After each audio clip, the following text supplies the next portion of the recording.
Legal drafting, research and counselling skill में पारंगत यश केसरी जी को दुनिया में न केवल अपने वेब कंटेंट, ब्लॉग आर्टिकल्स के लिए जाना जाता है, पर लीगल वर्ल्ड में भी हर कोई इनके नाम का लोहा मानता है।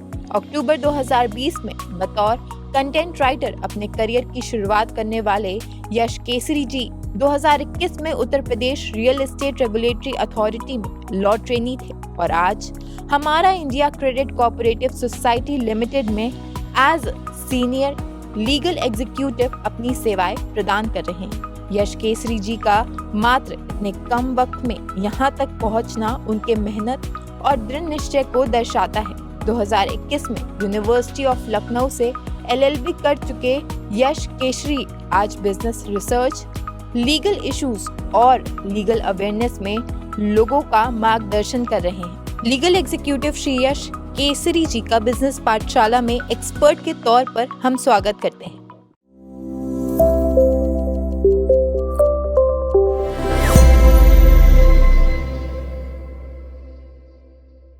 नमस्कार, आदाब और जय हिंद मेरे भाइयों। कैसे हैं आप लोग?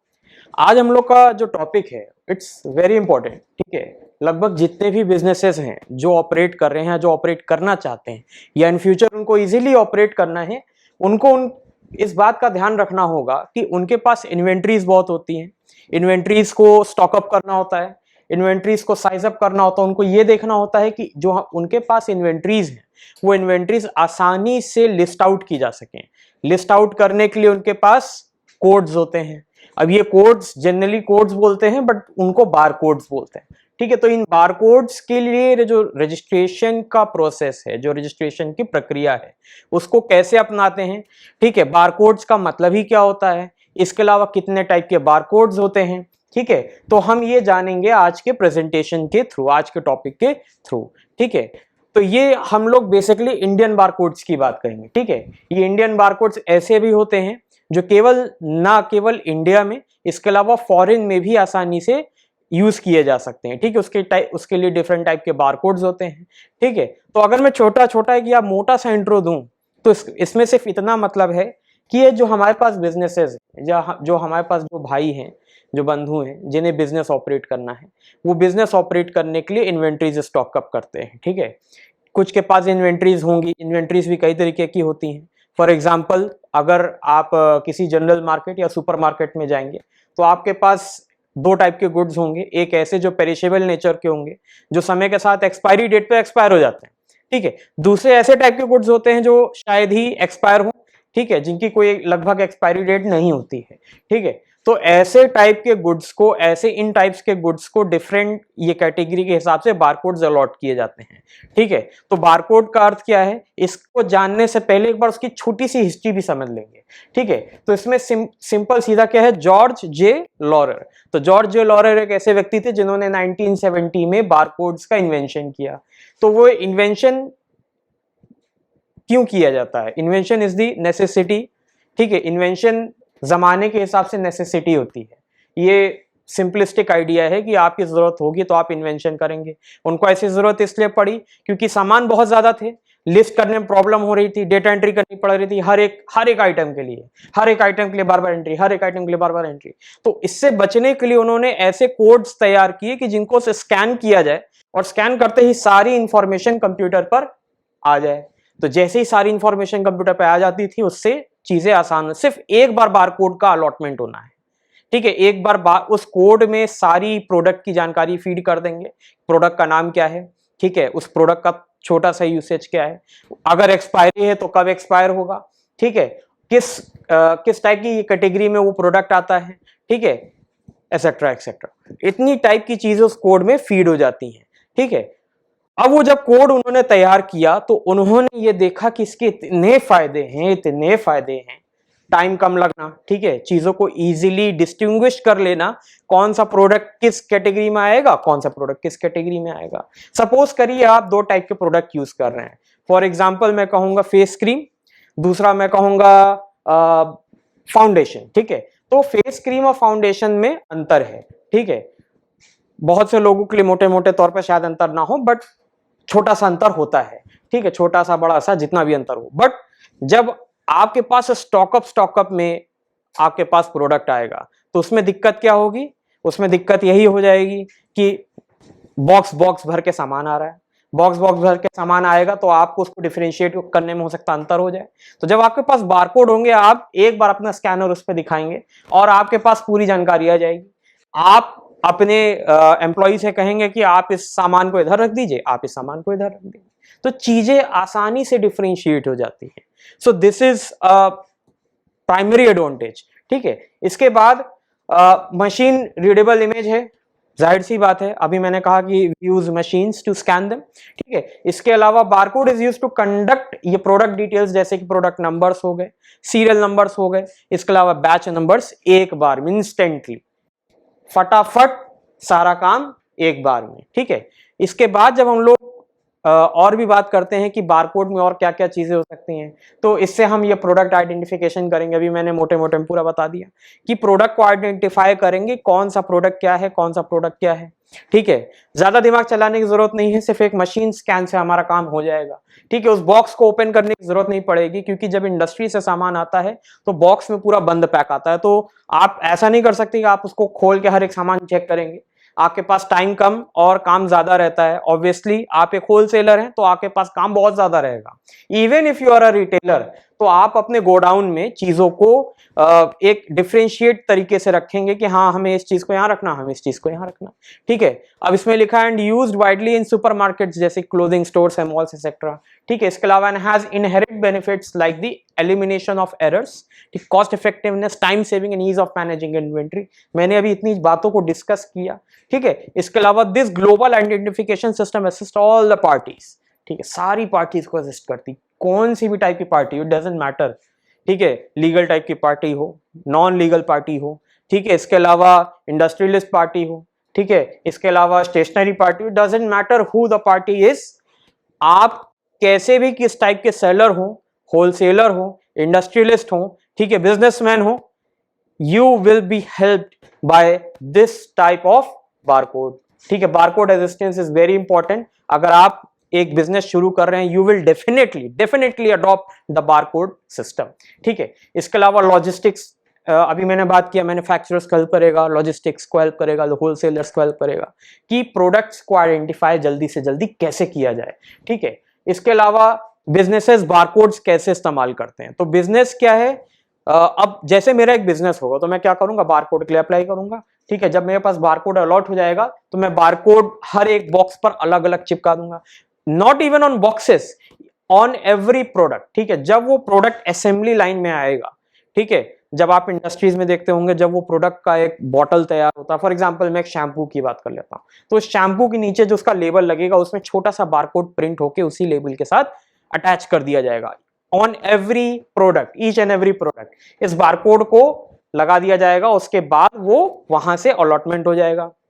ठीक है, now they can be easily identified कि कौन सा टाइप का प्रोडक्ट है विदाउट इवन सीइंग।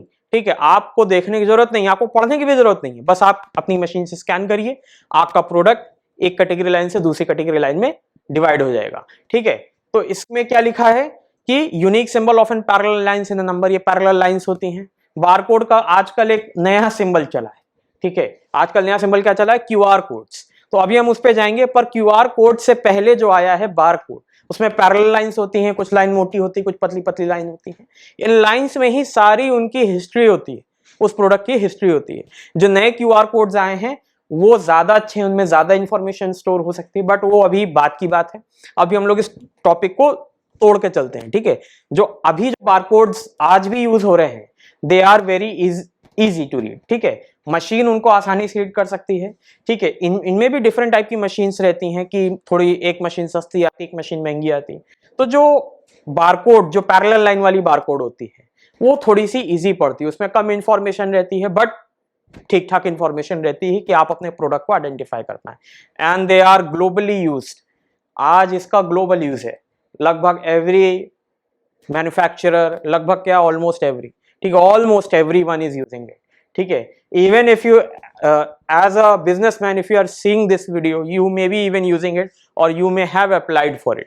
ठीक है, जानकारी की पर्पज से देखना का अलग बात है, बट जब आप एज अ बिजनेसमैन ये वीडियो देख रहे हैं तो आप इस बात को रियलाइज करेंगे कि आप अभी उसको यूज कर रहे हैं and you are being benefited, आपको बेनिफिट मिल रहा है उससे, ठीक है। अब इसमें इन्वेंट्री डाटाबेस, ठीक है।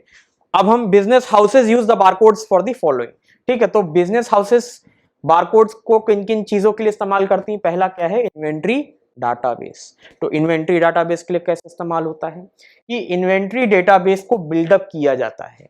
हर एक प्रोडक्ट का अलग अलग बारकोड है, हर एक प्रोडक्ट को स्कैन किया, उसकी कैटेगरी बन गई एक्सेल शीट में, एक्सेस शीट में, और फिर उसको डिफरेंट कैटेगरी में बांट करके चीजों को असेंबली किया गया, इतने बॉक्सेस अलग हो गए, इतने बॉक्सेस अलग हो गए, ठीक है। और इस तरीके से एक डेटाबेस तैयार हो जाता है कि we have this type of product, we have this type of product, ठीक है। और उसके हिसाब से हम सीरियल नंबर्स को ये कैटेगराइज कर देते हैं और फिर चीजों को डिवाइड कर देते हैं, ठीक है। All the phases of the product cycle from manufacturer to sale are tracked through the code, ठीक है। इसके बाद एसेट ट्रैकिंग, ठीक है। एसेट ट्रैकिंग के लिए भी इस्तेमाल होता है कि जब मेरा प्रोडक्ट इस लाइन से उस लाइन में जा रहा है तो हमें ये बात मालूम हो जाएगी। All businesses today hold a large chunk of IT assets and hence the barcode system is used for tagging and tracking the assets in the asset software, ठीक है। एक सॉफ्टवेयर तैयार होगा हमारे पास, हमारा प्रोडक्ट आज इस इंडस्ट्री से चला, इस फैक्ट्री से चला, उस लाइन पे वहां पहुंच रहा है, तो हमारे पास इसकी पूरी इन्फो है। Because of what? Because of barcode, ठीक है। तो इससे हम चीजों को आसानी से ट्रैक कर पाते हैं। This is the very very important advantage, ठीक है। ट्रैकिंग रिटर्न्स, ट्रैकिंग रिटर्न्स का मतलब क्या हो जाएगा?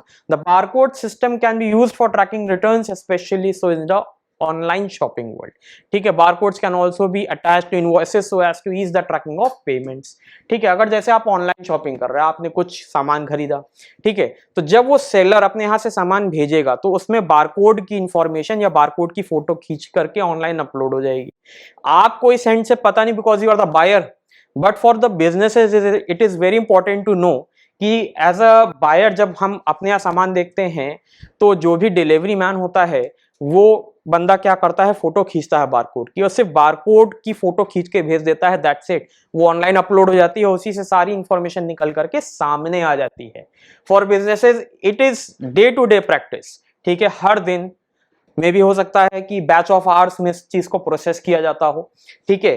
कि जब हमने यहाँ से सामान ऑर्डर किया ऑनलाइन में, ठीक है, वहां से वो बारकोड स्कैन करके भेज देते हैं कि हाँ इस प्रोडक्ट का बारकोड जाएगा, ये प्रोडक्ट हमारे यहाँ से डिस्पैच किया जा रहा है, ठीक है। फिर उस प्रोडक्ट को ट्रैक किया जाएगा, जब वो प्रोडक्ट हमारे यहाँ पहुंचेगा तो उसको स्कैन किया जाएगा। सॉरी मैं कहूंगा यहाँ पे वेयर हाउस जब पहुंचेगा, सेलर से जब वेयर हाउस में पहुंचेगा तो वहां पे फिर से उसको स्कैन किया, क्या ये यही प्रोडक्ट है जो सेलर के यहाँ से चला था।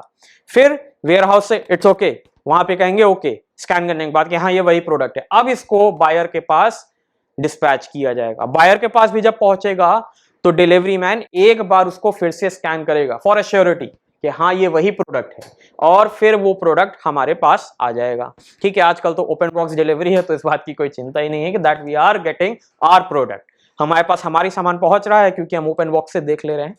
But industry to industry use में बारकोड्स को स्कैन किया जाता है फॉर एश्योरिटी, उसमें बॉक्स खोलने की झंझट नहीं होती, ठीक है। तो ये ट्रैकिंग रिटर्न्स हो गया। अब ये जानेंगे कितने टाइप्स के बारकोड होते हैं। तो पहला है EAN13, तो ये एक नॉर्मल टाइप का बारकोड है जो इंटरनेशनल पर्पस से यूज किया जाता है।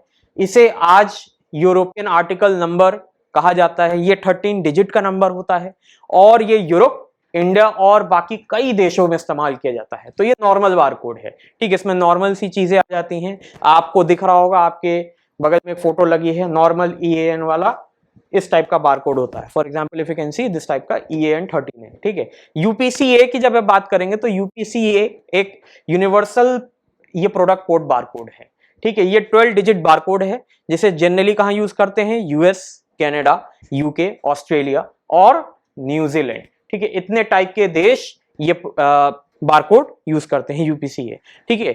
डेटा बार बारकोड्स ऐसे बारकोड्स हैं जिन्हें जनरली फ्रेश फ्रूट प्रोडक्ट्स के लिए इस्तेमाल किया जाता है, ठीक है। इनमें ऐसी भी इंफॉर्मेशन होती है जैसे कब एक्सपायरी होगी, इसके अलावा उस स्पेसिफिक ये प्रोडक्ट का वेट क्या है, ठीक है। तो ये फूड जनरली फूड प्रोडक्ट्स के लिए कौन सा डेटा बेस बारकोड, ठीक है। अब इसके बाद हम आएंगे 1D and 2D barcodes, very very important, ठीक है।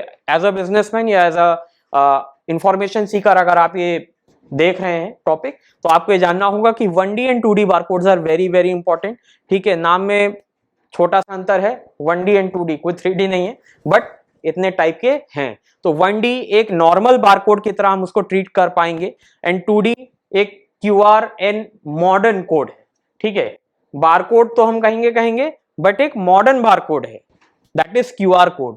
इसमें क्या है, इसमें सारी जानकारी आ जाएगी, सिंपल हम समझते हैं, मोटी मोटी भाषा में इसमें सारी जानकारी आ जाएगी, ठीक है। इसके अलावा 2D बारकोड में भी सारी जानकारी आएगी, but this can hold more information than this one, ठीक है। ये कैसे, इसमें हम वीडियो का भी लिंक दे सकते हैं, इसमें हम किसी वेबसाइट का एड्रेस दे सकते हैं, पोस्टल इंफॉर्मेशन दे सकते हैं, बड़ी से बड़ी इंफॉर्मेशन इसमें दे सकते हैं।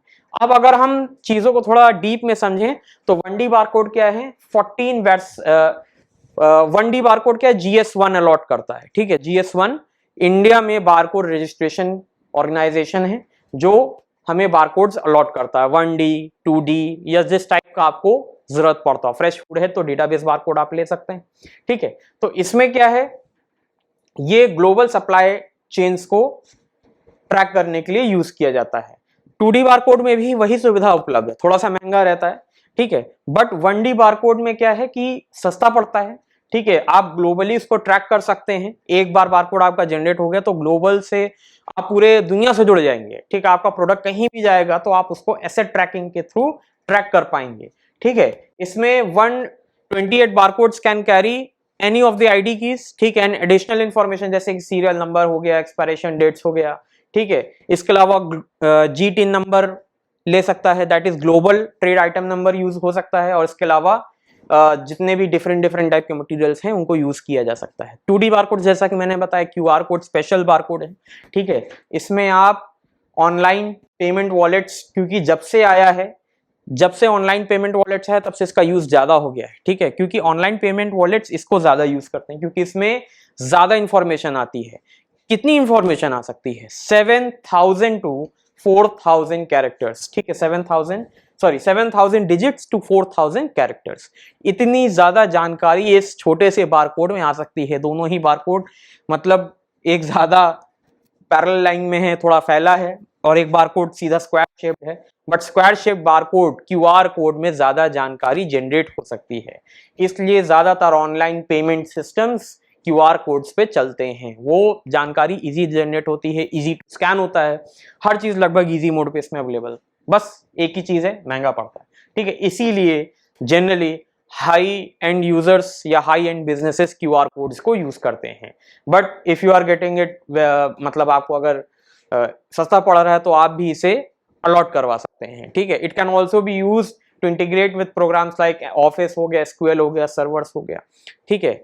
ये आजकल बिजनेसेस के साथ बहुत ज्यादा यूज किया जा रहा है, this type of 2D barcode, ठीक है। 3D नहीं, 2D बारकोड है क्योंकि सेकंड डायमेंशनल है, जाहिर सी बात।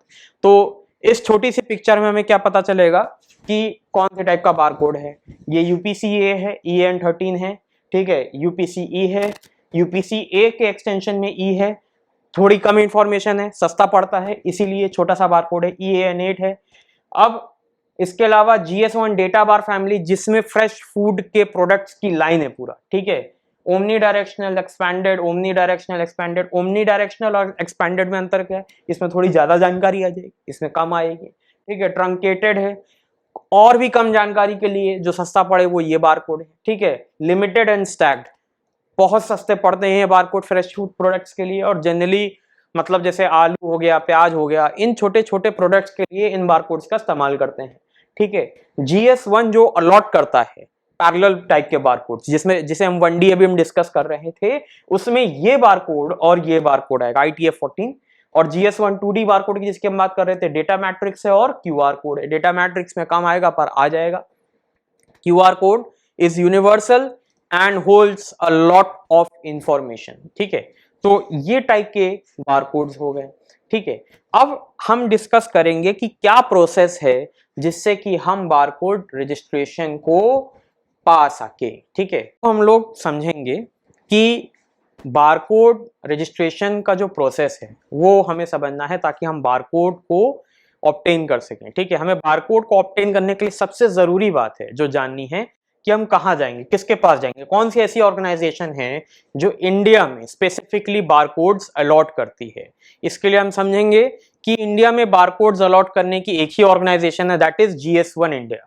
ठीक है, तो GS1 इंडिया की वेबसाइट, या आप गूगल सर्च करेंगे तो आप वेबसाइट पे जाएंगे, वहां पे स्पेसिफिकली ये बात लिखी है कि वो बारकोड्स अलॉट करते हैं। ठीक है, तो केवल GS1, और बाकी अगर कोई आपसे ये कहता है कि हम आपको बारकोड्स अलॉट कर देंगे, that means they are the agents. वो एजेंट है आपके बिहाफ पर, और GS1india.org पर वो अप्लाई करेंगे आपके बिहाफ पर। ठीक है, और जब वो अप्लाई कर देंगे तो जब आपका बारकोड आ जाएगा तो वही आपको बारकोड दे देंगे, आपसे कुछ फीस ले लेंगे। अगर आप बिजनेस हैं, if you are a businessman and अगर आप ये सोचते हैं कि अगर आपके पास इतना टाइम नहीं है, then you can employ the agents. आप एजेंट्स को यूज कर सकते हैं। अभी हम इस बात को जानेंगे कि बारकोड्स कौन अप्लाई कर सकता है। बिजनेस ओनर्स ही अप्लाई कर सकते हैं। सिंपल सीधा लॉजिक है कि बिजनेस ओनर्स अप्लाई करेंगे, इसके अलावा कोई भी अप्लाई कर सकते हैं। इसमें ये नहीं लिखा कौन से टाइप का बंदा अप्लाई करेगा। ठीक है, कोई भी अप्लाई कर सकता है। तो मेरे हिसाब से अगर लीगल टर्मिनोलॉजी देखा जाए तो हम उसको एजेंट्स बोल देंगे कि एजेंट्स के थ्रू आप अप्लाई कर सकते हैं। आप उनको उनका कमीशन दे दीजिएगा and they will give you your barcode applied from GS1 India. ठीक है, तो इसमें स्टेप्स क्या है? स्टेप्स क्या है? सीधा सिंपल है, फिल द एप्लीकेशन फॉर्म आप भरेंगे। अगर आप खुद अप्लाई कर रहे हैं तो इन चीजों को जानना है कि fill the application, upload all the relevant documents. ठीक है, जो जो डॉक्यूमेंट आपसे मांगा जा रहा है वो सब आप अपलोड करेंगे। कौन से टाइप के डॉक्यूमेंट्स अभी आपको अपलोड करने हैं वो हम अभी आगे जानेंगे। ठीक है, choose the type and number of barcodes. अभी हमने देखा कि कितने टाइप्स के बारकोड हैं, उनमें से आपको चूज करना है कि आपको कौन सा बारकोड चाहिए। For this you need to ascertain your needs. आप कौन से टाइप के बिजनेस में हैं, आपका एरिया क्या है, क्या आपको 2D बारकोड की जरूरत है भी। ठीक है, because it holds a lot of information, you can use it anywhere. But आपको ये चीजें समझनी जरूरी है कि जब 2D बारकोड की हम बात करेंगे तो 2D barcode is not a very cost effective method. ठीक है, थोड़ा सा महंगा पड़ता है। ठीक है, जब आप अभी एक लिस्ट देखेंगे तो उस लिस्ट में 2D बारकोड की वैल्यू थोड़ी ज्यादा है। ठीक है, तो हम कौन सा टाइप का बारकोड लेंगे जो हमारी बिजनेस की नीड्स को फुलफिल कर दे। ठीक है, इसके अलावा कंफर्म ऑल दी डिटेल्स। जब आप इतनी चीजों से सहमत हो जाएं तो आप डिटेल्स को कंफर्म करेंगे। डिटेल्स को कंफर्म करने से पहले आप एक एक चीजों को फिर से वेरीफाई करेंगे, because once the barcode is allotted, it is allotted, it can not be changed further.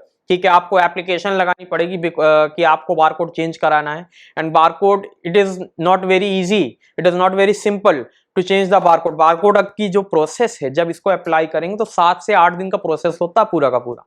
वो प्रोसेस पूरा होने के बाद ही आपको बारकोड जनरेट होकर मिलेगा। And to amend it, it is not very easy to. ठीक है, ये भी बहुत कोई सिंपल प्रक्रिया नहीं है कि आपने कहा कि सर मेरा बारकोड में ये इंफॉर्मेशन छूट गया, सर इसको चेंज कर दीजिए, ऐसा नहीं है। आपको हर एक चीजें कंफर्म करके तभी आप चीजों को कंफर्म करेंगे। ठीक है, तो क्या लिखा? कंफर्म ऑल दी डिटेल्स, पे दी एप्लीकेशन फीस। वेबसाइट के हिसाब से आपको पूरा का पूरा फीस का पूरा टेबल मिलेगा। आपके अगर इतनी इतनी चीजें हैं तो इतना फीस पड़ेगा। ठीक है, फीस तो देनी पड़ेगी, उस फीस में टैक्स भी जुड़ेगा। ठीक है, और आखिरी में ट्रैक द स्टेटस। ठीक है, जाहिर सी बात है कि आपका अभी प्रोसेस कहां तक चल रहा है उस चीजों को आप ट्रैक कर पाएंगे। अब इसके अलावा रजिस्टर फॉर G10 प्रोडक्ट्स। अभी हमने जाना global trade identification number. GS1 India का काम क्या है कि आपको एक ग्लोबल आइडेंटिफिकेशन नंबर प्रोवाइड कराएगा। ठीक है, तो आप क्या कर सकते हैं, you can register with GS1 India to get the GS1 barcodes. ठीक है, for your products on a renewable based subscription. तो इसमें क्या है कि ये कोई फिक्स टाइम फी नहीं है। इसमें फिक्स टाइम फी एक जो होगी वो लगेगी आपकी क्या, जब आप अपने आप को रजिस्टर कराएंगे। So when you will register on the site you will pay a fixed one time fee. फिर उसके बाद जब आप बारकोड अपने आप को अलॉट करवाएंगे तो आपकी रिन्यूअल बेस्ड सब्सक्रिप्शन रहेगा कि आपका 1 साल का सर इतना लगेगा।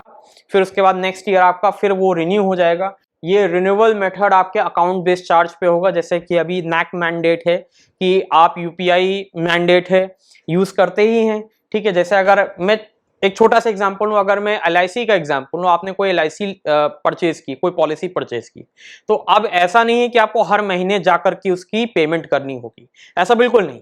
आप सिंपल क्या कर सकते हैं, आप अपने LIC एजेंट से या वहां पे LIC काउंटर पे बस इतना कह दीजिए कि सर नैक मैंडेट है, आप सर महीने महीने का, नैक मैंडेट भी ना बोलिए, आपसे इतना बोलिए कि सर महीने महीने का मेरा जो पैसा है वो मैं यहाँ देने के बजाय आप मेरे खाते से कटवा दीजिए, तो मुझे थोड़ी आसानी हो जाएगी। तो वो उसे NACH नैक मैंडेट मान करके वो एक पॉलिसी ऑन कर देंगे, एक subscription based renewal method on कर देंगे और आपका पैसा महीने महीने कटना शुरू हो जाएगा। ठीक है, गूगल प्ले सिस्टम में भी यही है, आपका महीने महीने पैसा कटता है। लिंक्डइन अगर आप यूज करते हैं एज अ बिजनेसमैन, तो लिंक्डइन में भी यही सिस्टम है कि आपके क्रेडिट कार्ड पर या आपके गूगल प्ले अकाउंट पर एक रिन्यूअल बेस्ड सिस्टम होता है, हर महीने पैसा कटेगा। यहाँ पे भी सेम वही सिस्टम है, कोई डिफरेंट सिस्टम नहीं है, आपके साल साल भर का पैसा कटेगा। ठीक है, नेक्स्ट पॉइंट इसमें क्या जानना है कि जब आप कोई भी नंबर ऑफ बारकोड सेलेक्ट करेंगे तो बहुत ही ध्यान से अपना जितना भी फ्यूचर रिक्वायरमेंट्स है उसे बहुत ध्यान से सोच समझ करके तभी बारकोड नंबर के लिए अप्लाई करिएगा, क्योंकि इसमें एक सिस्टम ये भी है कि आप केवल एक बारकोड के लिए अप्लाई नहीं कर सकते। Since you are a businessman, आप एक बिजनेसमैन हैं, आप एक मैन्युफैक्चरर हैं, आप एक रिटेलर हैं, तो GS1 इंडिया आपसे उम्मीद करता है और आप खुद भी अपने आप से उम्मीद करेंगे कि कम से कम मिनिमम 100 प्रोडक्ट्स तो होंगे जिनका मुझे बारकोड चाहिए होगा, then I will only apply. अब 50 के लिए, एक प्रोडक्ट के लिए आप कहीं किसी के पास जाएंगे नहीं, सर हमें बारकोड चाहिए। 50 प्रोडक्ट 80 प्रोडक्ट के लिए तो आप अपने से स्टॉक इन्वेंट्री मैनेजमेंट कर सकते हैं। तो जनरली मिनिमम कम से कम आपको 100 प्रोडक्ट चाहिए होंगे जिसका आप बारकोड अलॉट करवा सकें। अब एज अ बिजनेसमैन जब आप अपने आप को बारकोड अलॉट करवाएंगे तो मैं जानता हूं आपकी नीड्स 1000 से तो नीचे होंगे नहीं, तो 1000, तो इसमें क्या है, इसमें अभी मैं आगे नियम समझाऊंगा कि नियम क्या है कि या तो आप 100 करेंगे या 100 या 10 के मल्टीपल्स में आगे बढ़ेंगे। जैसे 100 हो गया, अब उसी 100 के आगे एक जीरो लगवा लीजिए। अगर 100 नहीं करने हैं तो उससे ऊपर जाना है तो 1000, 1000 से ऊपर का जाना है तो 10,000, 10,000 से ऊपर जाना है तो 1,00,000। तो इस तरीके से आप बारकोड्स के लिए अप्लाई करेंगे। इसीलिए मैंने बोला, क्या बोला, फूटू, फूटू, फूटू क्या लिखा है, फूटू requirements, future requirements short form है। फूटू रिक्वायरमेंट्स का ध्यान रखना होगा। ठीक है, इट मे बी अम्यूजिंग फूटू रिक्वायरमेंट्स, बट फ्यूचर रिक्वायरमेंट्स को बहुत ध्यान में रख के आपका फ्यूचर, आपका बिजनेस किस लेवल पे जा रहा है, आपको किधर जाना है, आपका ग्रोथ कितना जा रहा है, आपको उस हिसाब से बारकोड्स को अलॉट करवा के रखना है। ठीक है, अगर आपका जैसे फूड चेन का प्रोडक्ट्स है, फ्रेश फूड प्रोडक्ट्स है, then you will need, certainly need database barcodes. Database barcodes आपको ज्यादा से ज्यादा चाहिए होंगे क्योंकि आपके पास प्रोडक्ट्स भी ज्यादा होंगे। ठीक है, आपके पास batches and batches of products आएंगे। ठीक है, आपको उसके ऊपर बारकोड लगाने की जरूरत पड़ेगी, तो आप 100 से नीचे तो जाएंगे नहीं, मे भी हो सकता आप 1000 से भी ऊपर चले जाएं। ठीक है, 1000 से ऊपर जाने के केस में 10,000 आपको जाना पड़ेगा।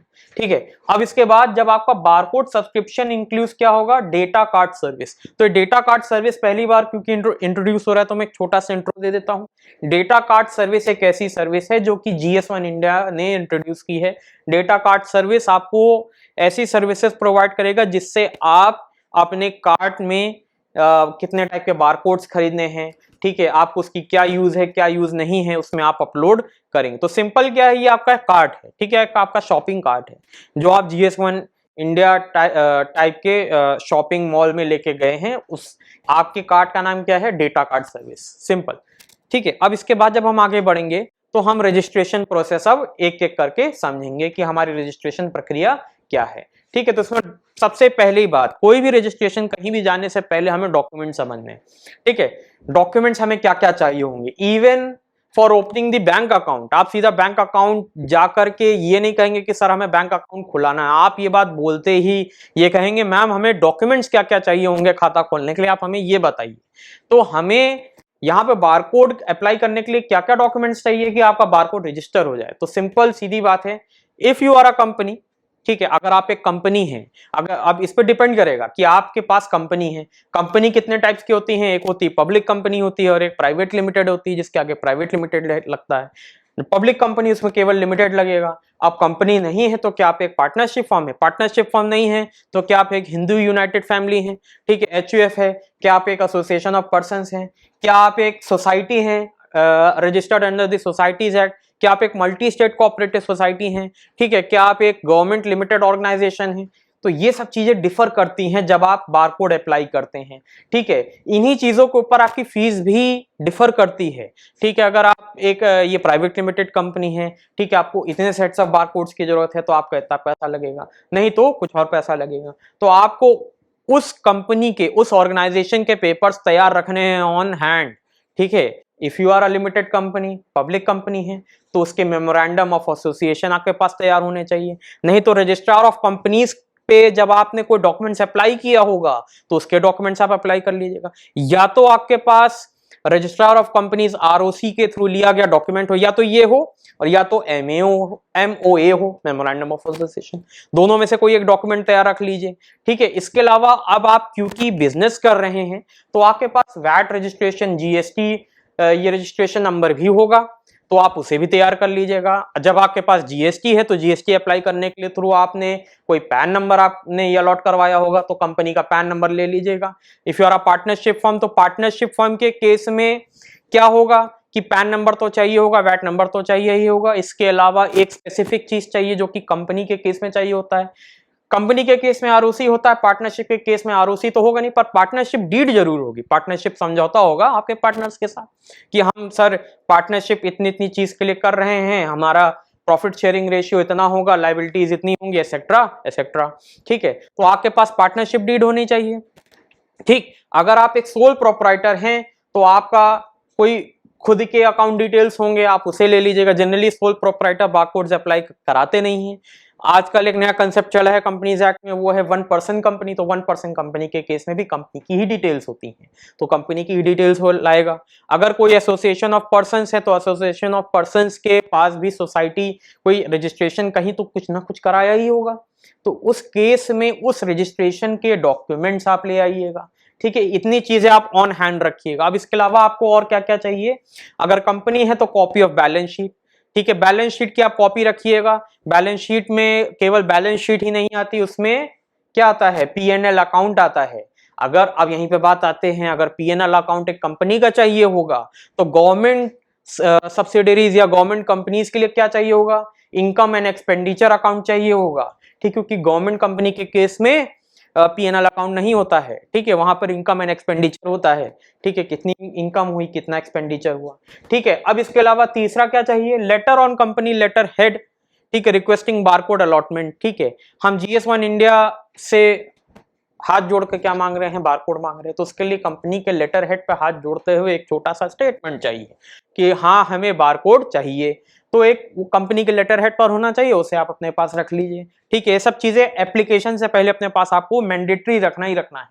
अब मैंने जितनी चीजें अभी डिस्कस की हैं मतलब डिटेल में, वो एक छोटा सा पॉइंट यहाँ लिखा हुआ है, proof of status of the applicant company. Company यहाँ सिंपल कंपनी लिख दिया है, बट अब उसे मैं आराम से चीजों को डिस्क्राइब करूंगा। दैट इज, अभी मैंने क्या कहा, फॉर ये फर्म्स, ठीक है। फर्म्स के लिए क्या चाहिए, जीएसटी वैट रजिस्ट्रेशन सर्टिफिकेट चाहिए। पार्टनरशिप फर्म्स के लिए क्या चाहिए, जीएसटी वैट रजिस्ट्रेशन सर्टिफिकेट चाहिए, पार्टनरशिप डीड चाहिए। प्राइवेट पब्लिक लिमिटेड कंपनी के लिए क्या चाहिए, रजिस्ट्रेशन सर्टिफिकेट चाहिए, रजिस्ट्रार ऑफ कंपनीज का रजिस्ट्रेशन सर्टिफिकेट चाहिए, या मेमोरेंडम ऑफ एसोसिएशन और मेमोरेंडम ऑफ एसोसिएशन। इतनी चीजें हमें चाहिए ही चाहिए, ठीक है। इसके अलावा हमें और क्या चाहिए होगा, अगर दूसरे, अगर कंपनी के नहीं केस है, रजिस्टर्ड सोसाइटी है, HUF है, that is Hindu United family, तो उस केस में हमें क्या चाहिए, जीएसटी वैट रजिस्ट्रेशन सर्टिफिकेट या ROS certificate, that is registrar of society का सर्टिफिकेट चाहिए, ठीक है। इसके अलावा अब इतनी चीजों के अलावा हमें कैंसल चेक की एक कॉपी चाहिए होगी, ठीक है। कैंसल चेक की कॉपी कंपनी की हो सकती है, पार्टनरशिप की हो सकती है, ठीक है, HUF की हो सकती है, सोसाइटी की हो सकती है, तो उस केस में आप एक कैंसल चेक की कॉपी तैयार रख लीजिएगा, ठीक है। अब इसके अलावा रजिस्ट्रेशन फीस, इस जब आपके पास डॉक्यूमेंट्स रेडी हो जाएं तो रजिस्ट्रेशन फीस आप समझ लीजिए, क्योंकि अप्लाई करने से पहले एक हमें माइंड स्ट्रक्चर करना पड़ता है कि हमारे पास पैसे कितने, हमारे पास फंड्स कितने, हमारी जरूरत कितनी,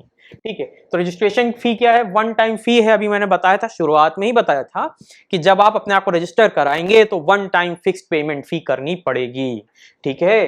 तो क्या है, one time fee payable at the time of registration.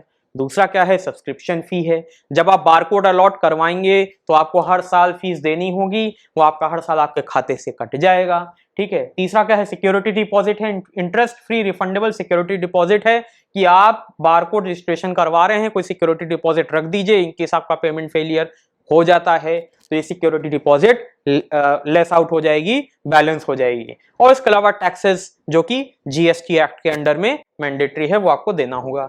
ठीक है। अब रजिस्टर कराने के लिए सिंपल क्या है, अपनी डिटेल्स भरिए, अपलोड करिए और फीस पेमेंट कर दीजिए। ठीक है। आप एक ये प्रोफॉर्मा इनवॉइस भी डाउनलोड कर सकते हैं। जब आप रजिस्ट्रेशन लिंक पे जाएंगे तो उसी के नीचे एक स्पेशल लिंक होगा, उससे आपको एक प्रोफॉर्मा इनवॉइस डाउनलोड का ऑप्शन मिल जाएगा। ठीक है। रजिस्टर्ड कंपनीज जो कि इंडिया के बाहर हैं वो अपनी क्वेरीज को इस लिंक पे भेज सकती हैं, मेल कर सकती हैं, ताकि उनकी और भी क्वेरीज को सॉर्ट आउट किया जा सके। तो इस पे मैं थोड़ा सा चर्चा कर लूंगा। अगर कोई भी कंपनी है, कोई भी मेरा भाई बंधु है जो कि इंडिया के बाहर बिजनेस कर रहा है and if he wants to apply to for barcode registration in India through GS1.org, ठीक है, GS1India.org, तो वो कैसे करेगा? अब फॉरेन कंपनी है, ठीक है, फॉरेन कंपनी है तो उस केस में भी वही कंसेप्ट आ जाएगा। फॉरेन कंपनी है या तो पब्लिक होगी या तो प्राइवेट होगी। पब्लिक है तो उसको अपने कागज जहां से रजिस्ट्रेशन कराया होगा रजिस्ट्रार ऑफ कंपनी से, वो सर्टिफिकेट ले ले। ठीक है। अगर उनके यहाँ कोई टैक्स पेमेंट सिस्टम का सिस्टम बना है तो वो वहां से सर्टिफिकेट निकलवा ले, भाई उन्होंने रजिस्ट्रेशन कराया होगा, वो टैक्स पेमेंट कर रहे होंगे। ठीक है। एनुअल टर्नओवर का उनका कुछ ना कुछ बन रहा होगा, वो सर्टिफिकेट तैयार करा ले। ठीक है। कंपनी का एक लेटर हेड तैयार करा ले, अभी हमने जितनी चीजें डिस्कस की। ठीक है। इसके अलावा कैंसिल चेक की कॉपी तैयार कर लें। एंड इसके बाद भी कोई क्वेरीज बचती हैं तो वो मेल कर सकते हैं किसको, registration@GS1India.org। ठीक है। अब इसके अलावा रजिस्ट्रेशन फॉर्म का प्रोसेस समझेंगे। ठीक है। तो रजिस्ट्रेशन फॉर्म का प्रोसेस क्या है कि जब आप फॉर्म भर रहे हो तो ये वेरी वेरी इंपॉर्टेंट है, बहुत इंपॉर्टेंट है कि आप number of product barcode select करें। ठीक है। अभी मैंने बहुत चर्चा किया इसी पे कि जब आप नंबर ऑफ बारकोड सेलेक्ट कर रहे हैं तो आपको अपनी फ्यूचर रिक्वायरमेंट्स पे बहुत ध्यान देना है कि आपका बिजनेस ग्रोथ कैसे कर रहा है। ठीक है। आपका फ्यूचर प्रोस्पेक्टस क्या है, आपका बिजनेस लेवल ऑफ बिजनेस क्या है, क्या आपका ये टियर 1 लेवल बिजनेस है, टियर 2 लेवल बिजनेस है, क्या आप मैन्युफैक्चरर के लेवल का बिजनेस कर रहे हैं, if you are doing a manufacturer level of business. ठीक है। तो आपको 1 लाख से नीचे तो जाना ही नहीं, आप तो 1 लाख से ऊपर ही रहेंगे। तो हमेशा 10 के मल्टीपल्स में रहिए। ठीक है। अगर 1 लाख से ऊपर जा रहे हैं तो हमें फिर 10 लाख बारकोड चाहिए होंगे। ठीक है। तो उस केस में अपनी फ्यूचर रिक्वायरमेंट्स को बहुत ध्यान में देना है। इन सब चीजों को एसरटेन करके ही नंबर ऑफ बारकोड्स रिक्वायर्ड में अपने सिलेक्शन को चूज करना है। ठीक है। इसके अलावा आपको और क्या क्या चाहिए होगा कि अगर मान लीजिए कि आपका नंबर ऑफ बारकोड्स अगर आपने गलत भरा, ठीक है, आपने भर दिया सर हमें 10,000 चाहिए, 10,000 से ज्यादा क्या मिलेंगे, पर आपको कल ने कहा कि अरे यार हमें तो 50,000 चाहिए, हमने भर दिया 10,000। ठीक है। लाओ उसको चेंज करा लेते हैं। सर से बोलेंगे कि सर हमें 50,000 चाहिए, 10,000 वाला मैंडेट खत्म कर दीजिए, हम 1 लाख लेते हैं। 50,000 चाहिए तो आप 1 लाख वाला mandate, but it can not be changed very easily. ठीक है। बहुत सारे चेंजेस आते हैं, जैसे आपका कंटेंट है, ठीक है, इंग्रेडिएंट्स है, पैक साइज है। ठीक है। अगर आप नई चीजें लेंगे तो नई चीजों को अलॉट कराना इतना पॉसिबल नहीं है। 7 to 8 डेज का रजिस्ट्रेशन प्रोसेस होता है, they will verify, and barcode registration को इतनी जल्दी अमेंड नहीं किया जा सकता। ठीक है। इतने short limited period of time है। तो so choose your number of barcodes required very very very carefully. 3 बार वी लगाया है वेरी, तो बड़ा ध्यान रखना है। ठीक है। क्या लिखा, this must be taken into account while deciding for the barcode number capacity since it's not possible to upgrade the selected capacity after registration. एक बार रजिस्ट्रेशन करा लिया तो नंबर ऑफ कैटेगरी रिक्वायर्ड को या नंबर ऑफ बारकोड्स रिक्वायर्ड को हम आसानी से चेंज नहीं कर सकते, उसे हमें कराने के लिए फिर से रजिस्ट्रेशन कराना पड़ेगा। मतलब क्या है कि एक बार रजिस्ट्रेशन कराया, आपको फिर से रजिस्ट्रेशन कराना पड़ेगा, पूरा प्रोसेस फिर से अपनाना पड़ेगा। So it is a very tough thing to do. ठीक है। चीजों को माइंड मेकअप करके एक बार बारकोड के लिए ध्यान से अप्लाई कीजिए या करवाइए, फिर आराम से चीजों को सॉर्ट आउट करिए। ठीक है। इसके बाद क्या हमें क्या करना है, देखिए मैंने आपको समझाया था, यहाँ पे वही चीज लिखी, the GN10s are available in the batches of 100, 1000, 10,000, 1 lakh and above. ठीक है। तो इतनी चीजें ध्यान में रखनी है कि 10 के मल्टीपल्स में चल रहा। अगर 100 से ऊपर चाहिए तो 1000 से ऊपर चाहिए तो 10,000, बस आप एक जीरो बढ़ाते जाइए, ठीक है। और आपको उतने बैचेस में ही चाहिए। मान लीजिए आपकी जरूरत है 1000 की, बट आपको यूज करने में मिल रहे हैं 1501, 1501 बारकोड की जरूरत है, तो आपको सीधा 10,000 में जाना होगा। अपने प्रोडक्ट की कैटेगरी बढ़ाइए, अपने अपने प्रोडक्ट्स बढ़ाइए और उन चीजों को अकॉर्डिंगली कोऑर्डिनेट करिए, ठीक है। या तो उतने बारकोड ऑर्डर करवा दीजिए, आपके पास बारकोड्स आ जाएंगे, फिर आप उनको अपने हिसाब से यूज करिए, ठीक है। तो इसमें क्या लिखा है, 4 to 7 वर्किंग डे में आपका ये फुल प्रोसेस कंप्लीट होगा, ठीक है। इसके बाद क्या है, ये है रजिस्ट्रेशन फॉर्म। तो जब आप वेबसाइट पे अप्लाई करेंगे तो आपका ये रजिस्ट्रेशन फॉर्म है, जिसमें आप कंपनी का नाम भरेंगे, ठीक है। कंपनी का नाम होगा, पार्टनरशिप का नाम होगा, टेलीफोन विद एसटीडी कोड है, एड्रेस भरेंगे, फैक्स भरेंगे, ईमेल होंगे। फैक्स तो कोई आजकल रखता नहीं जनरली, पर इनकेस हो तो रखिएगा। Email very important, website not, जहां तक ऑप्शनल होता है तो इसे भरने की शायद जरूरत ना पड़े। इंडिया में है, कहाँ है, अगर फॉरेन है तो फॉरेन का भरिए, स्टेट, सिटी, पिन कोड, ठीक है। अब इसमें चलते हैं, पैन कार्ड की कॉपी आपको अपलोड करनी होगी, ठीक है। जीएसटी, वैट या टिन नंबर होगा। इसके अलावा पीएनएल पेज होगा, आपका जो प्रॉफिट एंड लॉस टर्नओवर होगा उसे आप दिखाइएगा, और उसके लिए आपको एक स्क्रीनशॉट डालना। क्या लिखा है, यूज पीएनएल पेज .pdf.jpg, ठीक है। स्कैन कॉपी इसमें यूज नहीं होगी। बहुत ध्यान से काम करना है कि आप कुछ लोग क्या करेंगे, स्कैन कॉपी फोटो खींच कर डाल देंगे, ऐसा नहीं है। आपका जहां पे आईटीआर का पेज होगा, income tax return filing page होगा, वहां पे आपका पीएनएल दिखाएगा, वहां से स्क्रीनशॉट डाल के पीडीएफ बनाइए या .jpeg में अपलोड करिए, ठीक है। कितने बारकोड्स चाहिए, कितने बारकोड्स चाहिए, मैं बार बार इसी पे एम्फेसिस कर रहा हूं, कितने बारकोड्स चाहिए, इस पे बहुत ध्यान दे करके अप्लाई करिए। कितना सब्सक्रिप्शन आपको चाहिए, 1 साल का चाहिए, 2 साल का चाहिए, 10 साल का चाहिए, कितना चाहिए, इतना आप अप्लाई करिए। आपका कंपनी का लीगल स्टेटस क्या है, पार्टनरशिप है, एक प्राइवेट लिमिटेड कंपनी है, पब्लिक कंपनी है, ठीक है। इसके अलावा डॉक्यूमेंट प्रूफ, जो अभी हम लोग ने डिस्कस किया था, कौन सा डॉक्यूमेंट प्रूफ चाहिए। अगर आपकी पब्लिक कंपनी है, लिमिटेड कंपनी है, तो उस केस में रजिस्ट्रार ऑफ कंपनी का डॉक्यूमेंट चाहिए। प्राइवेट लिमिटेड कंपनी है तो भी रजिस्ट्रार ऑफ कंपनी का डॉक्यूमेंट चाहिए। जीएसटी, वैट के डॉक्यूमेंट्स वो चाहिए। इसके अलावा और क्या चाहिए होगा, पार्टनरशिप है तो पार्टनरशिप डीड यहाँ अपलोड होगी, सोल प्रोपराइटर है तो सोल प्रोपराइटर भी कहीं ना कहीं रजिस्टर्ड होगा, उसके डॉक्यूमेंट्स। तो ये डॉक्यूमेंट्स इधर लगेंगे, यहाँ लिखा नहीं है बट आपको यही अपलोड करने हैं, ठीक है। क्या आप एमएसएमई के तहत रजिस्टर्ड हैं? एमएसएमई क्या होती है, micro small and medium enterprises, ठीक है। तो लघु उद्योग, क्या आप लघु उद्योग में रजिस्टर्ड हैं? अगर हाँ तो यस करिए, नहीं तो नो कर दीजिए। अगर यस करेंगे तो आपको अपनी जानकारी प्रोवाइड करनी होगी, ठीक है। यूडीआई डिक्लेरेशंस कि मैं GS1 इंडिया को यूज करूंगा, ठीक है। कहाँ यूज करना है, टू आइडेंटिफाई मेडिकल डिवाइसेस। अगर आप ये कर रहे हैं मेडिकल डिवाइसेस, ठीक है, कहाँ, यूएस मार्केट के लिए, तो उसको यस करिएगा, नहीं तो नो करिएगा, ठीक है। तो ये आपका रजिस्ट्रेशन फॉर्म हो गया।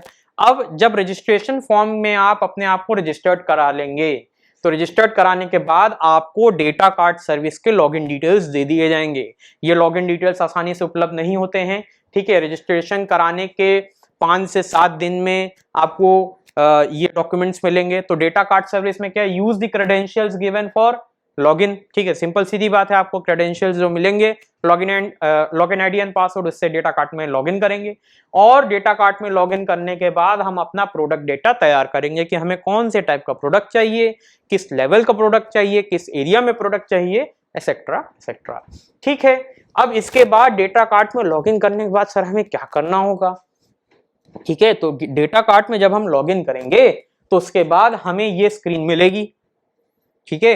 ये स्क्रीन में ऑटोमेटिक कुछ चीजें फिल्ड अप होंगी, ठीक है, जो हमें चीजों को ध्यान से देखना है, ठीक है। डिफॉल्ट चीजें भरी हैं, डिफॉल्ट चीजें क्या आपके बिजनेस से वो रिलेटेड हैं, अगर हैं तो उन्हें फिलअप रहने दीजिए, नहीं तो उसको चेंज करिए। आपका ब्रांड नेम क्या है, आपका प्रोडक्ट क्या है, पैकेजिंग की टाइप कैसी होगी, आपका प्रोजेक्ट का जीटी नंबर क्या है, एसक्यू नंबर क्या है, ठीक है, चैनल क्या है, कंट्री ऑफ ओरिजिन कहाँ की है।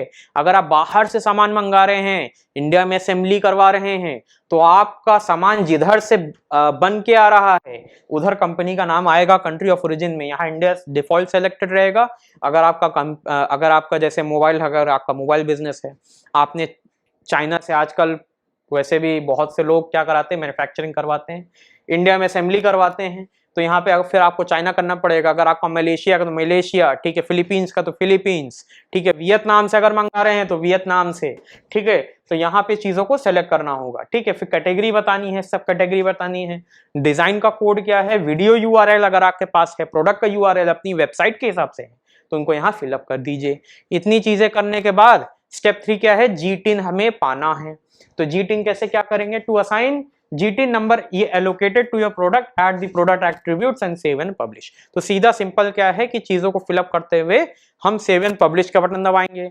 फिर डेटा कार्ट में आपको क्या करना है, या तो आप और भी डेटा ऐड कर सकते हैं एक एक करके, या तो आप एक सैंपल एक्सेल शीट डाउनलोड कर लीजिए, बल्क में उसमें डेटा की जानकारी प्रोवाइड कराइए। एक्सेल शीट के आपके पास कोई एम्प्लॉय होगा स्पेसिफिक, उससे पूरी डेटा की जानकारी उसमें फीड आउट करवाइए और फीड करके उसे अपलोड कर दीजिए, ठीक है। क्योंकि वो टेम्पलेट के थ्रू आया है तो वो अपने हिसाब से डेटा को सॉर्ट आउट करके आपका एक एक जानकारी भर देगा। अब आप खुद ही सोचिए, अगर आपके 100 प्रोडक्ट की जानकारी तो आप नहीं भर पाएंगे, तो उसके लिए आप क्या करेंगे, एक्सेल टेम्पलेट पर चीजों को सॉर्ट आउट करके अपलोड कर देंगे। एक बार ये आपने कर दिया तो आपका GTIN नंबर अलॉट हो जाएगा आपके प्रोडक्ट के लिए, जो कि कुछ ऐसा दिखता है, ठीक है। ये यूपीसी वाला था, तो हर GTIN नंबर अलग रहेगा, ठीक है। इन केस अगर आपको कुछ जानकारी चाहिए, कुछ हेल्प चाहिए, या तो आप अपने एजेंट से पूछेंगे, but if you are applying yourself तो नॉलेज सेंटर इनके पास दिया है रिसोर्सेस में, जो कि सपोर्ट लिंक में आपको मिल जाएगा। नॉलेज सेंटर आपको इधर से मिलेगा और यहाँ से आप सपोर्ट पे जा सकते हैं, ठीक है। इसके बाद क्या है कि आप डाउनलोड कर सकते हैं अपने बारकोड इमेजेस पैकेजिंग आर्टवर्क के लिए, ठीक है। अब केवल प्रोडक्ट पे ही तो हम बारकोड नहीं चिपकाएंगे। You are not only applying barcode on the products, but you can also apply barcode for your whole package, ठीक है। वो जितने भी प्रोडक्ट्स उसके अंदर रखे हैं तो बॉक्स के ऊपर भी आप एक बारकोड लगाएंगे कि इस बॉक्स में इतने टाइप के प्रोडक्ट्स हैं, 100 products are in this box of this category of this type and they are for ये MRP इतना और इसका टोटल वैल्यू इतना होता है, ये वहां से चलकर एक्सेट्रा एक्सेट्रा, इतनी चीजें आपके पास रहेंगी, ठीक है। अब डेटा कार्ट होम पे जाके आप जनरेट एंड प्रिंट बारकोड्स करेंगे SQ ऑप्शन में, तो आपका बारकोड निकल के जनरेट हो जाएगा, ठीक है। बारकोड आ जाएगा आपके पास। डेटा कार्ट आपको ये भी देता है कि आप अपने बारकोड्स प्रिंट कर सकते हैं कार्टन्स के लिए, पैलेट्स के लिए, लॉजिस्टिक लेबल्स के लिए। अभी मैंने यही डिस्कस किया कि आप अपने और भी चीज सामानों के लिए बारकोड प्रिंट कर पाएंगे, ठीक है। डॉक्यूमेंट्स एक बार मैं फिर डिस्कस कर ले रहा हूं कि हमें डॉक्यूमेंट्स क्या चाहिए। एक लेटर बारकोड का अलॉटमेंट हो जाए उसके लिए रिक्वेस्ट करना होगा एक लेटर के थ्रू, वो लेटर आपको बनाना है, ठीक है। किस पे, कंपनी के लेटर हेड पर, ठीक है, जिसपे कंपनी का नाम लिखा हो। कंपनी का लेटर हेड नहीं है, पार्टनरशिप डीड है तो पार्टनरशिप डीड का एक लेटर हेड होगा। अगर सोसाइटी रजिस्टर्ड है तो सोसाइटी का लेटर हेड होगा, ठीक है। एंटिटी का पैन कार्ड मस्ट है, मैंडेटरी है, ये आपको चाहिए चाहिए। बैलेंस शीट जो कि ऑडिटेड हो कि उसकी कॉपी चाहिए, ठीक है। इसमें क्या लिखा है, ऑडिटेड, तो ऑडिटेड बैलेंस शीट होनी चाहिए। बैलेंस शीट में केवल बैलेंस शीट नहीं, PNL अकाउंट भी होता है, तो ध्यान रखिए आपके पास PNL account, in case government organisation है तो उस केस में आपको क्या चाहिए होगा, इनकम एंड एक्सपेंडिचर अकाउंट, ठीक है। रजिस्ट्रेशन सर्टिफिकेट किसका चाहिए होगा, GST या VAT का। इसके अलावा इनकॉर्पोरेशन या पार्टनरशिप डीड का सर्टिफिकेट चाहिए होगा। मेमोरेंडम ऑफ एसोसिएशन या articles of association, copy of cancelled cheque. और इसमें मैंने एक चीज ऐड नहीं की थी, वो ऐड क्या है, ROC का सर्टिफिकेट चाहिए। अगर सोसाइटी रजिस्टर्ड है तो ROS का सर्टिफिकेट चाहिए। इतनी चीजें किसके जगह पर आ जाएंगी, और या तो ये चाहिए या तो ये चाहिए, ठीक है। अब इसके आगे बढ़ेंगे, बारकोड रजिस्ट्रेशन की फीस क्या रहेगी। तो बारकोड रजिस्ट्रेशन की फीस डिफर करती, बहुत सारे केसेस हैं, अराउंड 100 केसेस हैं जहां पर बारकोड रजिस्ट्रेशन की फीस डिफर करेगी, पर डिफर 3 चीजों पे करती है। पहला, कंपनी का टर्नओवर क्या होगा, दूसरा, नंबर ऑफ बारकोड्स आपको कितने चाहिए, और तीसरा, आपका सब्सक्रिप्शन पीरियड कितना रहेगा, ठीक है। इसके अलावा depending on these factors fees कितने से कितने जा सकती है, मिनिमम 44,000 टू 2,20,000, 44,000 से लेकर के सर 2,20,000 तक फीस हमारी लग सकती है। ज्यादा से ज्यादा 2,20,000 और कम से कम 44,000 तो हमें देना ही होगा इंक्लूडिंग टैक्स, ठीक है। अब इतनी चीजें हमने समझ ली, तो अब एक छोटा सा फिर से हम ओवरव्यू लेते हैं। बारकोड रजिस्ट्रेशन के फायदे क्या हैं, हमारे जो बिजनेस करने वाले बंधु हैं उनको ये जानना बहुत जरूरी है कि बारकोड लेने से उन्हें क्या फायदा होगा। पहला फायदा क्या है, रिड्यूसेस एरर। तो गलती कम से कम होगी, बहुत कम से कम गलती होगी। Human error is very common. ये बात जानना बहुत जरूरी है कि अगर हम किसी भी इंसान से काम कराते हैं सो वो इंसान गलती जरूर करेगा, क्योंकि अगर इंसान गलती नहीं करेगा तो देन ही विल बिकम और she will become a God. ठीक है, क्योंकि भगवान से ही गलती नहीं होती है, इंसान से ही गलती होती है, इसीलिए उसका नाम इंसान है। ठीक है, तो इंसान के बजाय हम सीधा मशीन पे जाएंगे, मशीन से गलती होगी ही नहीं सर। क्यों? क्योंकि उसका सीधा सीधा फंडा है, बारकोड्स पैरेलल लाइन में जनरेट होंगे, उन पैरेलल लाइन में उतनी जानकारी होगी जितनी उनको चाहिए। इंसान के दिमाग में तो सर बहुत सी चीजें चलती रहती हैं, कुछ ये चल रहा है, आज हमें वहां ट्रैवल करना, आज इधर ट्रैवल करना है, तो जब वो सामान की जानकारी फीड करेगा, जब ऐसी ऐसी जानकारी आएगी तो फीड कर देगा, कुछ भी गलती हो सकती है। तो ह्यूमन टेंडेंसी क्या है कि एरर करेगा ही करेगा। You can not expect some human to not create an error.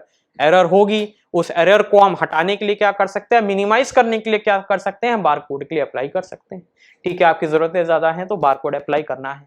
ठीक है, दूसरा क्या है, कॉस्ट इफेक्टिव और कन्वीनियंट पड़ता है।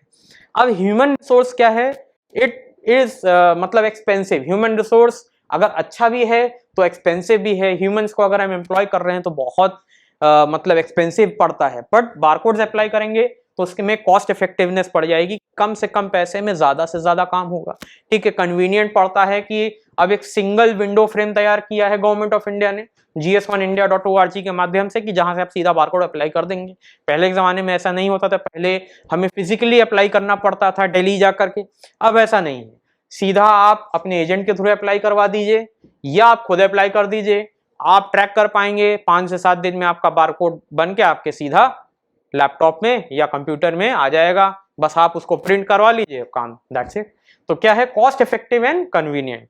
ठीक है, अब इसके बाद क्या है, एक एडवांटेज और था, वो है डिटेल्ड इंफॉर्मेशन। ठीक है, आपको छोटी से छोटी इंफॉर्मेशन या बड़ी से बड़ी इंफॉर्मेशन आपको सिंपल बारकोड में मिल जाएगी। ठीक है, अभी क्या है कि इंसान का attention span time around 15 seconds का हो गया। इंसान इससे ज्यादा आजकल ध्यान नहीं दे पाता। रील्स लोग बहुत चलाते हैं, ठीक है, फेसबुक पे रील्स देखते हैं, इंस्टाग्राम पे रील्स देखते हैं, Snapchat is very common, YouTube shorts बहुत कॉमन है। तो उसमें क्या होता है कि इंसान 15 सेकंड का वीडियो देखता आप कर देता है। तो इंसान का इतना अटेंशन स्पैन टाइम नहीं है कि चीजों को याद करके समझ सके। ठीक है, बारकोड्स में क्या चीजें इजी हो जाएंगी कि ज्यादा से ज्यादा इंफॉर्मेशन एक सिंगल विंडो फ्रेम में तैयार हो जाएंगी या 2D बारकोड में तैयार हो जाएंगी और आप उसको किसी को भी दे सकेंगे, आइदर फॉर पेमेंट और आइदर फॉर क्या कहते हैं ये प्रोडक्ट इंफॉर्मेशन। ठीक है, इसके अलावा अब आपको और क्या क्या है, ऑप्टिमाइज्ड इन्वेंट्री। तो सीधी सीधी बात है कि अगर मैं बारकोड अप्लाई कर रहा हूं, मैंने बार बार ये डिस्कस किया कि हम अपने प्रोडक्ट्स को डिफरेंट डिफरेंट कैटेगरी में डिवाइड करेंगे, हमारी इन्वेंट्री बहुत अच्छे से कैटेगराइज हो जाएगी। ठीक है, सिर्फ एक स्कैनर और एक बारकोड के माध्यम से। ठीक है, समय हमारा बहुत बहुत बचेगा, हमारा समय बहुत बचेगा क्योंकि हम चीजों को कैटेगराइज करके चल रहे हैं। ठीक है, एक्यूरेट एंड फास्टर बिलिंग। ठीक है, एक्यूरेट एंड फास्टर बिलिंग में क्या है कि जब आपने देखा होगा आप सुपरमार्केट्स या रिटेल स्टोर्स में गए हैं, वहां पर क्या सीधा बारकोड स्कैन किया, प्रोडक्ट की जानकारी ऊपर आई, बिलिंग हो गई, सब चीजों को जोड़ दिया, एंटर दबाया और एक सीधा सीधा बिल जनरेट हो गया जिसे आपने अपने कार्ड के माध्यम से, यूपीआई के माध्यम से पे किया और आपका काम हो गया। तो फास्टर बिलिंग है, एक्यूरेट है, इसमें गलती के कोई चांसेस ही नहीं है अनलेस उस प्रोडक्ट को दोबारा बिलिंग कराई जाए। ठीक है, तो इसमें गलती के चांसेस लगभग ना के बराबर होते हैं, फटाफट काम होता है। ठीक है, यूनिक एंड ग्लोबल आइडेंटिफिकेशन, पूरी दुनिया में आप कहीं भी अपना प्रोडक्ट भेजेंगे तो उसका यूनिक आइडेंटिफिकेशन नंबर होगा, उसका एक यूनिक पहचान होगा कि ये आपका प्रोडक्ट है, आपके यहाँ से जनरेट हुआ है, कंट्री ऑफ ओरिजिन इंडिया है। ठीक है, कंट्री ऑफ ओरिजिन क्या है, लखनऊ है, जयपुर है, कोई भी स्थान होगा उस स्थान का नाम उस बारकोड में लिखा होगा। ठीक है, for example if you are shipping your product to Japan, ठीक है, टोक्यो आप भेज रहे हैं फॉर एग्जांपल। ठीक है, किसी ने आपसे कहा सर आपके यहाँ का कपड़ा बहुत अच्छा है, हमें भेज दीजिए। फॉर मैं एक लखनऊ की जानकारी दे देता हूँ, लखनऊ में चिकनकारी ये प्रोडक्ट्स बहुत अच्छे हैं, आपने अपने यहाँ स्टोर से एक सामान भेजा फॉर टोक्यो, पर टोक्यो भेजने से पहले जब आपने बारकोड उस पर चिपका दिया तो आपका प्रोडक्ट कहीं भी पहचाना जा सकता है, कोई भी पहचान सकता है कि ये इंडिया की ओरिजिन का प्रोडक्ट है, इंडिया में भी इस जगह से जनरेट हुआ है और इस सेलर ने इसको भेजा है। ठीक है, तो ये बहुत ही अच्छी बात है। ठीक है, ये बहुत ही गजब की चीज है कि एक छोटे से बारकोड में इतनी जानकारी आसानी से अवेलेबल है और ग्लोबली रिकॉग्नाइज्ड है, तो यूनिक आइडेंटिफिकेशन है। ठीक है, अदर इंपॉर्टेंट इंफॉर्मेशन हम जब डिस्कस करेंगे तो हमें और भी चीजें जाननी जरूरी हैं। ठीक है, 7 से 8 दिन, कहीं कहीं 7 से 10 दिन लगता है। ठीक है, आपका रजिस्ट्रेशन होने में, आपको बारकोड अलॉट होने में, तो इसमें घबराने की जरूरत नहीं है कि आपका 1 हफ्ता निकल गया, सर बारकोड हमें जनरेट ही नहीं हुआ, सर हमारा काम नहीं हो रहा है, सर वेबसाइट भी स्लो हो गई, वेबसाइट में कुछ खाने वाले लोग हैं। ऐसा बिल्कुल नहीं है, 7 से 10 दिन लगेगा, आपका बारकोड जनरेट हो जाएगा। ठीक है, इसके अलावा क्या है, केवल ब्रांड ओनर्स ही अप्लाई कर सकते हैं, तो ब्रांड ओनर्स ही अप्लाई करेंगे या अप्लाई करवाएंगे। क्या लिखा है, in case you are not the brand owner you need to apply separately for each company और ब्रांड। अगर आप ब्रांड ओनर नहीं है तो आपको हर एक कंपनी, हर एक ब्रांड के लिए सेपरेट रजिस्ट्रेशन भरना होगा। दैट मीन्स हम किसकी बात कर रहे हैं, that means we are talking about the agents. ठीक है, इफ अगर मेरे एजेंट भाई बंधु ये वीडियो देख रहे हैं तो उन्हें जानना है, जरूरी है कि हर कंपनी, हर ब्रांड के लिए अलग अलग रजिस्ट्रेशन फॉर्म भरना होगा, अलग अलग लॉगिन आईडी पासवर्ड तैयार होंगे। आप एज एन एजेंट अपनी आईडी केवल नहीं बनवा सकते, आपको हर ब्रांड को मैनेज करना होगा। ठीक है, you may apply for barcode numbers out of multiple capacity options of 1000, ठीक है, 100, 1000, 10,000 और 1 लाख नंबर्स। या तो 100 चाहिए होंगे, या तो 1000 चाहिए होंगे, या तो 10,000 चाहिए होंगे, या तो 1 लाख चाहिए होंगे। तो हमने इतनी बात जानी कि बारकोड क्या होता है, बारकोड का रजिस्ट्रेशन के लिए अप्लाई कैसे करें, बारकोड के फायदे क्या हैं। नुकसान तो शायद ही हो, नुकसान शायद एक ही होगा, वो आपकी जेब पर होगा, पर फायदे बहुत ज्यादा हैं। ठीक है, फायदे क्या हैं, ठीक है, अप्लाई कैसे करें। ठीक है, अप्लाई करने में क्या क्या दिक्कतें सामने आएंगी, दिक्कतें 1-2 हो सकती हैं कि आपके पास डॉक्यूमेंट कम हो। ठीक है, हो सकता है कि आपके पास अभी आप एजेंट के थ्रू अप्लाई करवा रहे हो, तो एजेंट को भी आपको ट्रैक करना होगा कि हाँ भाई हमारा बारकोड रजिस्ट्रेशन का प्रोसेस किस फेज में पहुंचा है। ये चीजें आपको हैंडल करनी होंगी, तो आपका बारकोड का रजिस्ट्रेशन हो जाएगा। जो बिजनेसमैन हमारे इस वीडियो को देख रहे हैं वो इन चीजों को समझ लेंगे तो चीजें आगे थोड़ी आसान हो जाएंगी, because documents required is a very important phase. आपको अपने documents any time during the course of registration अपने पास रखना होगा, जिससे आपकी चीजें आसान बनी रहे। ठीक है, इसके अलावा जब बारकोड हम अप्लाई करते हैं तो उसे बाद में बदला नहीं जा सकता। मैंने यही चीजें बार बार एम्फेसिस की है कि एक बार नंबर ऑफ बारकोड्स आपने अप्लाई कर दिए तो फिर से चेंज नहीं किए जा सकेंगे, आपको एक सेपरेट रजिस्ट्रेशन चाहिए होगा। तो अपने बिजनेस के फ्यूचर रिक्वायरमेंट्स को देखते हुए आप बारकोड जितने आपको चाहिए होंगे उसके लिए अप्लाई करिएगा। एक बार आपने बारकोड नंबर से एग्जॉस्ट कर दिए, आपको नए रजिस्ट्रेशन के लिए जाना होगा। आपने अपने बारकोड नंबर जितने लिए थे वो खत्म हो गए, फिर से आपको जाना पड़ेगा। ठीक है, कुछ केसेस में एडिशनल कंपनी डॉक्यूमेंटेशन लग जाती हैं, जहां पर उनको लगता है कि आपको एडिशनल डॉक्यूमेंट्स अपलोड करने हैं, वहां पे आपको एडिशनल डॉक्यूमेंट्स अपलोड करने होंगे। ठीक है, सब्सक्रिप्शन एक्सपायर होने से पहले क्या होगा, रिन्यू हो जाएगी, ताकि आप बारकोड नंबर्स लेते रहें। ठीक है, अदर एडमिनिस्ट्रेटिव चार्जेस में अलग अलग टाइप के एडमिनिस्ट्रेटिव चार्ज हैं, जैसे कि आपको डुप्लीकेट रजिस्ट्रेशन चाहिए, लाइसेंस सर्टिफिकेट चाहिए, फीस कितनी है 250 पर केस, जीएसटी आप जोड़ लीजिए 18% से तो 295। इसी तरह आपका कंपनी का नाम आप चेंज कर रहे हैं रिकॉर्ड्स में तो 1180 1180 रुपए इंक्लूडिंग जीएसटी। इसके अलावा आपको चेक्स रिटर्न कराने हैं तो 295 इंक्लूडिंग जीएसटी। इतनी चीजें हमने डिस्कस कर ली। तो आज हमने क्या समझा, आज हमने टॉपिक से समझा कि हमारा बारकोड क्या होता है, बारकोड का रजिस्ट्रेशन इंडिया में हम कैसे कर सकते हैं, हमारे पास क्या क्या कठिनाइयां आएंगी और हमें इन सब के ऊपर क्या फायदे मिलेंगे। तो दोस्तों मैं इसी के साथ आप लोग से विदा लेता हूं। नमस्कार, आदाब और जय हिंद।